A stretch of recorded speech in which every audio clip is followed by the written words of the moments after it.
In my last video, I showed you how I set up my Facebook pixel and events, and I mentioned that it would allow me to retarget people who either visited my website or who took a specific action on my website. But Facebook also has a lot of other ways to retarget people. You can retarget people who've watched a certain amount of your videos on Facebook, or who have visited your Facebook page, or engaged with your ad. In this video, I'm going to show you all the different ways that you can retarget people using Facebook and how I set up those audiences in my ad manager. When you're in Ad Manager, you'll click right here and then click Audiences, which will bring us to this page here. You can see I've already created a ton of different audiences in my Ad Manager. So the next step is click Create Audience and then Create Custom Audience.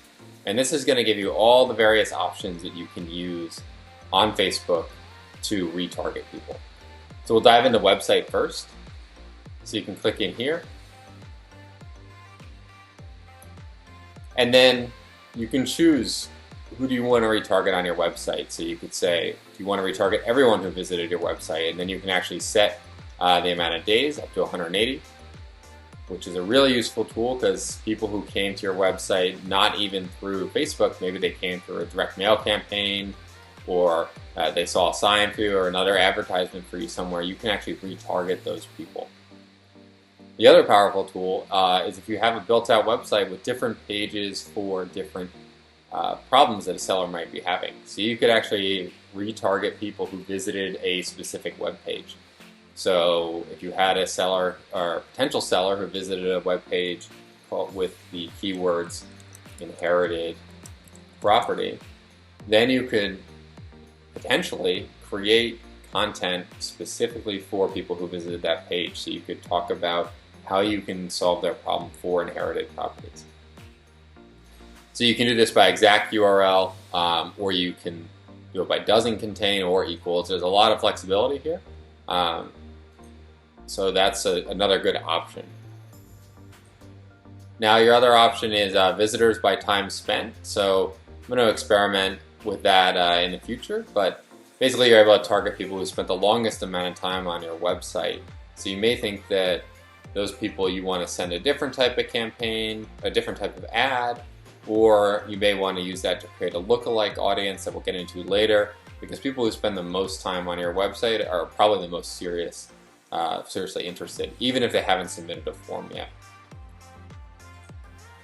Now, you can also target people from events, which I talked about in the past video. So we could go in here and say, anyone who a lead event fired for, which in my case is if they submit their address on my website, we want to add them to this audience, right? And so that could be, you want to serve them video content to build trust before you may meet up with them, or you just want to stay top of mind.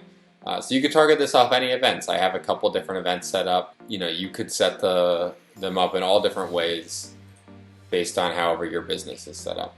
Now back into here, other things you can do is you can create a customer list. So you can essentially download Facebook's list template, make sure it's in the right format and just a CSV file. You can create that in Google Sheets and then export as a CSV and upload it. So if you have a lot of sellers you worked with in the past, then you have their information, but maybe you have thousands from over the years, you could upload them here. And Facebook will try to find those people on Facebook. So obviously the more ways you get Facebook to identify them, the more likely they are to find it. So if you have things like cell phone numbers and all that, you can include all that information. Not only can you then use that to serve ads to those people, but you could tell Facebook to go out and create a lookalike audience and find people similar to those people. So it could be super powerful if you have a database of thousands of people who contacted you in the past from other marketing campaigns about potentially selling their property. Now the other sources that you may want to use as an investor are the sources from Facebook. So a big one that I like and I've been using is video engagement. So a lot of people may watch 10 seconds of your video, or they may watch half of your video, and that shows a pretty high level of interest, especially if people are watching half of a video that's a minute long or even 2 minutes long. So you can choose your specifications here. There's a ton of different ones. You could say, okay, people who've watched at least 10 seconds of my video in the last, let's call it 30 days. And then you can name your audience here. So I like to use that a lot for my top of funnel campaign. I'll say, okay, anyone who watched my video for at least 10 seconds or more may have some interest in actually selling their property, so then I'm going to retarget them with my middle of funnel ads. Now, you can also go in here and use Instagram business profile. So anyone who visited your Instagram page in the past certain amount of days. So you could say, Facebook provides really good explanations if you just hover over the info here. But this includes also, did people engage with your ad, right? So did they like it? Did they comment it? Did they share? People who send you a message, did they save your ad? For now, I've left it pretty high level for myself because I don't have a massive audience at the moment. So I just put everyone who engaged with my business. So they visited my Instagram page or clicked one of my ads, engaged with my ads in some kind of way. Now, there's a similar option here for your Facebook page if you're advertising on both Facebook and Instagram.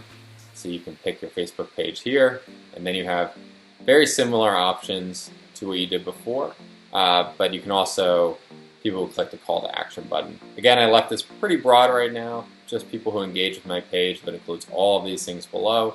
So my audience isn't that big, but you can decide how you want to go about that. Now, the other option here is lead forms. So if you want to retarget people, I have a lot of pages on here, anyone who opened your lead form, where you can say, well, someone who opened my lead form but didn't submit it is probably someone who's pretty motivated. So maybe you want to retarget those people with a different ad to get them to drive to your website and submit a form, or try to get them to fill out their contact info again. You can also use people who opened and submitted the form. I use this to exclude people from my middle of funnel audience.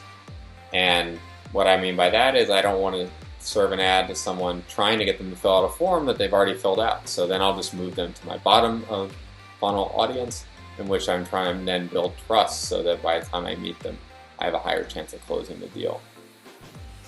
And that's pretty much a summary of all the ones that I use. I'll show you right down here. You can see all the different various audiences, custom audiences that I've created.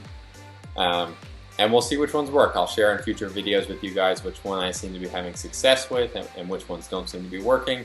It's a work in progress, obviously. I've done this, as I mentioned, for a lot of other industries, but I'm trying to see what is going to work here for myself as an investor and what doesn't work.